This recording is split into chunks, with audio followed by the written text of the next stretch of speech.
এই দেখুন বন্ধুরা, আমি তালের ভাপা পিঠা বানানোর জন্য আমি এখানে গুলাই নিছি চালের গুঁড়া, তারপরে সুজি, গমের সুজি দিয়ে আমি গুলাই থুছিলাম। এখন আমি খাবার সোটা দিয়ে মাখাই নেব।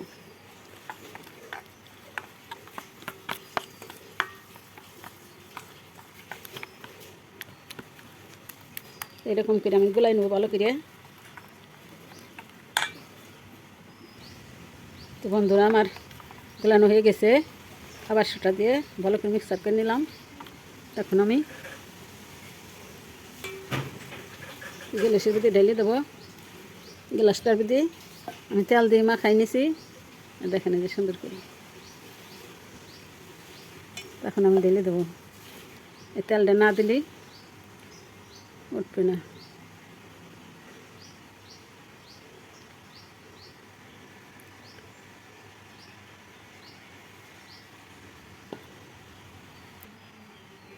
বন্ধুরা, আমার গ্যাসের ভিতরে ঢেলে নিছি। তেলকে ঝাঁকি নেব। আপনারা তেলকে ঝাঁকি নেবেন। তো দেখেন যে আমার আগের থেকে নারকেল কুড়া পোটটা আমি বানা নিছি। এখন আমি দিয়ে দেবো।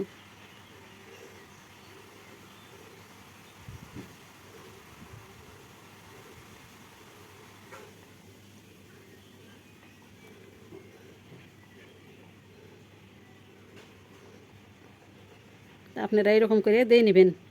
গ্লাসটা খালি করে দিছি যাতে বড়িও ফেদা না ওঠে।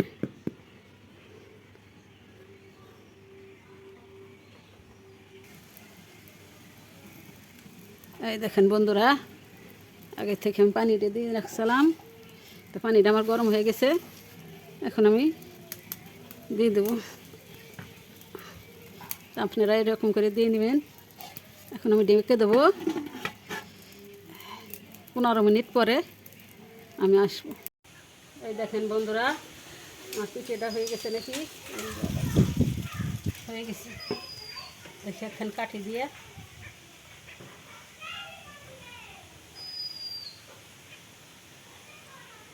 শুকাই গেছে নাই। আমি এখন নামাই নেব।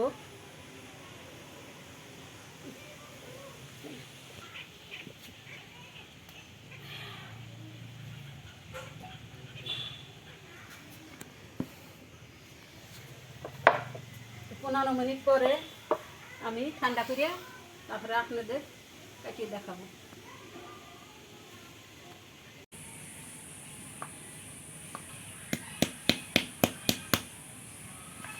এই দেখেন কত সুন্দর বের হয়ে এলো।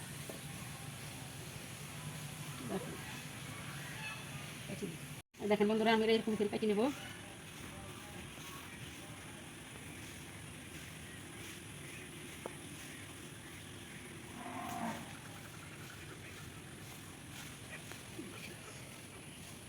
কত সুন্দর সিদ্ধ হয়ে গেছে। আপনারা এরকম করে সিদ্ধ করে নেবেন।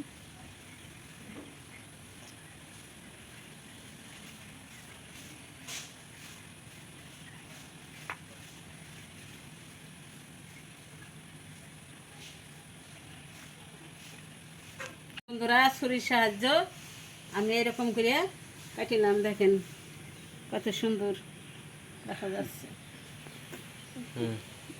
আপনারা এরকম করে পিঠে বানা বাড়িতে ট্রাই করে দেখবেন একবার।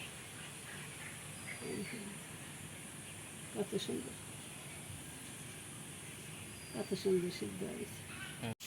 এত পরিমাণে গরম চলতেছে দেখেন বন্ধুরা, কত গরম। যেমন রোদ উঠছে তেমন গরম, রান্না করা যাবে না। তা বন্ধুরা, এরকম করে আমার নাল করে এরকম ভাপা পিঠে বানাবেন, বানা খায়া দেখবেন একবার। দেখেন এই সেই সাপ।